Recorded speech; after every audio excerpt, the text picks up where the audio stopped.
Hey everyone, it's going. Welcome back to the channel. What a great day. Today I want to find out whether or not this new Porsche 718 Spyder RS is worth $210,000. Now, price as tested here is that $210,000 price tag, but these start at around $160,000. This one has all the options. Let me show you right now. It's got the full WISAC package. I think there's a train coming by in like 3, 2, 1 right here. Get ready for it.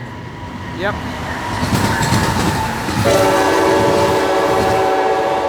Anyways, so let's look at this nice car right behind me. This vehicle as tested is $210,000. They start at $160,000, and I really do want to piece together this video because this is an important question I believe that needs to be answered right away. If you're wondering how this car can go from $160,000 to $210,000 when you get the WISAC package, when you get all the exposed carbon fiber, as you can see here on the hood with the NACA ducts and also the carbon fiber finish for the side mirrors, all the way to the side intakes, etc., it starts adding up in value fast. Same can be said for the interior components, but we'll get there in a second. This does have the magnesium wheels. That is not a cheap option whatsoever. It's got the optional front lift. I believe it's like $3,000. Might be a little bit less than that. You get my point. It adds up pretty quickly. As this car sits right here, though, I believe this is the way it should be spec'd, which would mean this car would likely be a $200,000 car.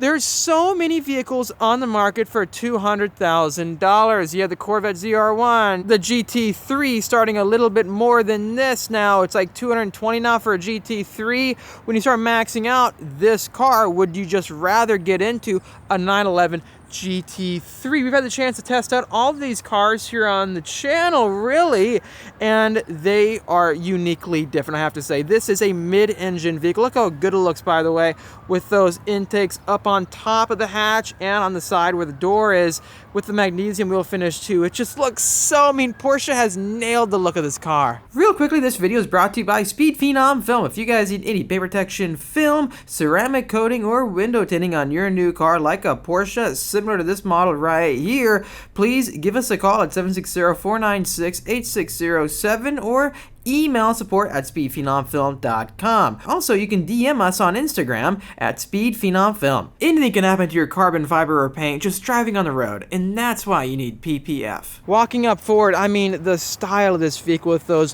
full bucket seats, excuse my water bottle just laying there. I didn't want to pull out the cup holder. I wanted you guys to see all the exposed carbon everywhere. The matte carbon right there on the dashboard with the gloss carbon ever behind you that you won't really see. This thing just looks so iconic. Porsche has nailed, I think, the styling for this vehicle right here. Let me know your thoughts in the comment section down below. This hatch is it's not too difficult to use. You just unlock it, lifts up at first, you have to remove and pull back on those red strings or straps. It unlocks these hatches and then you can lift up.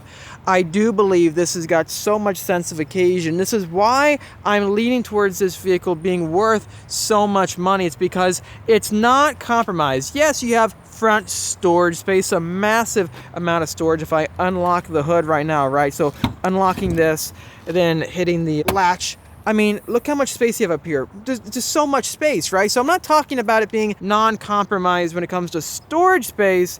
I'm just talking about it being that way because you have an entire roof that you have to manually put together. And it takes a good amount of time, like 5 minutes, I would say.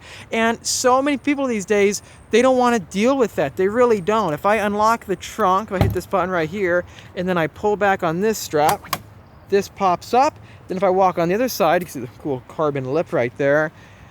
It'll unlock, and then I can finally open up on the trunk. You can see where that whole roof line or the portable roof goes. There we go. It's completely tucked away right here. This makes you feel like I'm driving like an antique. What car makes you actually have to remove a soft top like this and tuck it away? It's just so cool. It's a sports car with carbon fiber. That's the vibe I'm talking about right here. What car gives you this kind of vibe with all these mechanical components? Does that make sense? Let me just hop inside, guys. Take it out for a spin. Right here is where some of the components go for that roof line. The point I'm trying to make here is that you just don't see cars like this anymore. They require you to know what you're doing if you want to pull down the top. Nowadays, people complain if it takes longer than what? 15 seconds or 10 seconds for a convertible top to open down. that stuff gets ridiculous to me. People are just getting so consumed with the amenities of comfort that they're losing the thrill of having to manually do stuff. I'm talking shift manually with a manual transmission. I'm talking manually removing your top, latching stuff up like this. That's just cool, okay? And it requires a car enthusiast to really find the value in that. I know people are commenting on the other videos saying how, man, it's so bad because you have to manually remove the top. I think that's sick.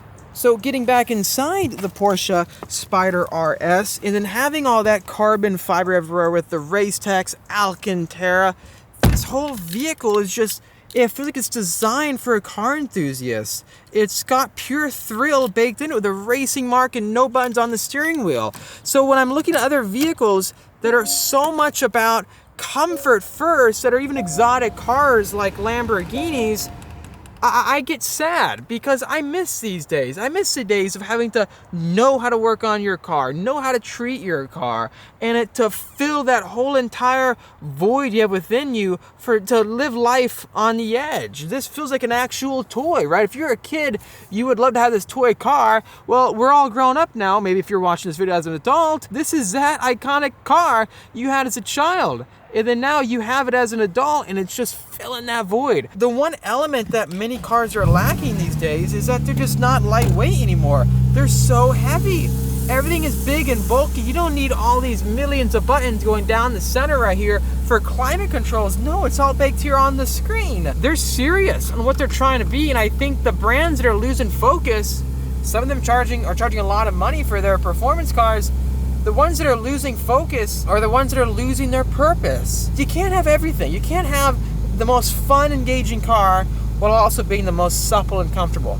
You can't have the fastest car ever without the most aggressive downforce ever. There's so many elements that these brands just try to compromise on because they're trying to fill that void of selling to an audience. And what Porsche is able to do here is that they've sold this car to an audience that isn't complaining that the cup holders aren't that good. They're not complaining that they manually remove stuff. They're just enjoying it. They're enjoying the thrill of having a Porsche because what it signifies. And that's why I think this car is worth so much money. That's why I think I could envision even myself having a car like this. Wow. What kind of cars just sound like that? It's so loud. There's so many noises. It's not muffled.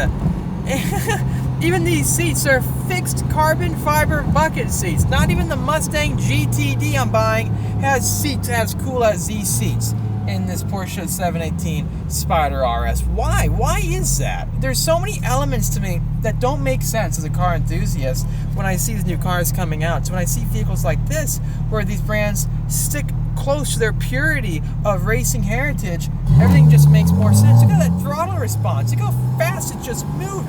It's just really engaging. If these types of cars are really going away, then I think this car pretty much could be justified. And I'd daily drive this. I definitely would. That's just my opinion. I know it's a lot. I know you guys probably going like, Austin, it's got 500 horsepower. How can you say that? It's not about horsepower. Horsepower doesn't mean everything. It's like trying to say a car is perfect because of the 0 to 60 number. No, it means nothing to me. Horsepower means a lot of good things, but it doesn't mean a car is perfect. Anyways, guys, that's just my opinion real quick. I just want to drop this video out here. It's a real world video driving the car. I'm just really loving the Spyder RS. I like it more than the GT4 RS because it's got so many visceral elements that just bring it to the next level. So in my opinion, it's like my favorite yet, right behind the GT3 RS. I think it's a fantastic win. And if you haven't seen my cornering video where I tested out in the corners, the mountain ranges, stay tuned for that or watch it if it's live right now. Thanks for watching this video, guys. If you liked it, the like button help me out. I love just sharing this real world, just driving videos, just sharing my enthusiasm with these cars. And this car, I think, is a home run. It's a winner for sure. And I can't stop driving it. Let me know your thoughts. Do you like these types of cars, or do you prefer full automation and having as much comfort as possible? Thanks for watching again. I'll see you in the next episode.